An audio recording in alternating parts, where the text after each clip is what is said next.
Traditionnel. Autre élément, le coût des vacances en colonie qui les rend moins accessibles à tous. Reportage d'Alice Gobot et Karl Constable. On va aller jusqu'à l'île qui est là-bas au bout du couloir. On va longer la rive de gauche. Ce matin, ils ont sorti les rames. En colo sur les bords du lac Vian, une quarantaine d'adolescents découvrent le canoë. François organise des colonies de vacances depuis une quinzaine d'années, toujours dans la pure tradition. Nous, on travaille beaucoup sur tout ce qui est solidarité, citoyenneté et autonomie. Donc ça passe par le vivre ensemble, c'est-à-dire qu'ils vont partager 20 jours de cours ensemble dans lesquels ils vont apprendre à s'entraider, à participer aux tâches de la vie collective et puis aussi grandir. Mais la colonie de vacances a du souci à se faire.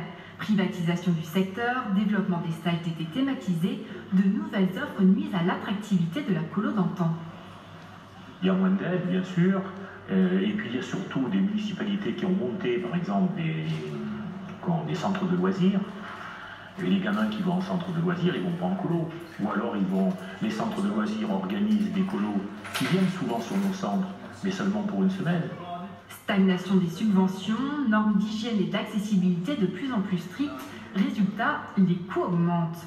La Ligue de l'enseignement de la Haute-Vienne organise chaque été une colo à Méché, en Charente-Maritime. Il faut compter 400 € la semaine. Un budget trop élevé pour certaines familles, un frein à la mixité sociale. Les classes populaires, heureusement, sont aidées par la CAF, pour certaines, et puis par d'autres organismes. Le conseil départemental donc, aide beaucoup les enfants de la Haute-Vienne à partir en vacances. Il n'y a pas énormément de mixité sociale. Non, on agrège très souvent des enfants en difficulté avec d'autres enfants en difficulté.